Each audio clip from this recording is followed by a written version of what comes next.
In today's video, I'm going to teach you how to change WordPress domain. Let's dive right in and start the process. First, open Local, also known as Local WP. This is your go-to tool for managing your WordPress sites locally. You'll find its interface intuitive and user-friendly, which makes it a great choice for developers and beginners alike. Now, with Local open, select your WordPress site from the list. This is the site whose domain you want to change. Make sure you have selected the correct one, as this change will impact how your site is accessed. Next, click on Site Domain. You might also see this labeled as the site name. Clicking here will take you to the settings where you can make the necessary changes. This step is crucial because it ensures that you're in the right place to update your domain. Once you're in the domain settings, find the Change Domain option. This feature is designed to make domain adjustments straightforward and hassle-free. It's important to locate this option because it initiates the process of domain change.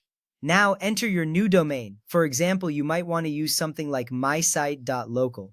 Be sure to enter it correctly, as this will be the new address for accessing your site. This step is critical because the domain name should be unique and reflective of your site's identity. After typing in your new domain, click Change Domain. This action will prompt Local to automatically update your site's settings. Don't worry, Local handles the heavy lifting here, ensuring all necessary configurations are adjusted seamlessly. Once Local has updated the site, you might need to click Start Site. This step is only necessary if your site restarts during the update process. It's important because starting the site ensures that all changes are applied and your site is up and running again.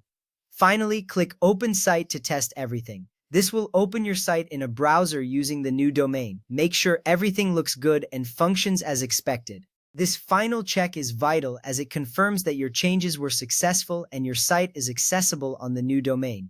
And there you have it. You've successfully changed your WordPress domain using Local. Remember, this process not only updates the domain but also makes sure your site is configured correctly with the new settings. It's a great way to ensure your site is easily accessible and properly managed. If you run into any issues, don't hesitate to revisit the steps and double-check your entries. Thank you for following along today. With these steps, changing your WordPress domain is a breeze. Be sure to subscribe for more helpful tutorials. Until next time, happy developing!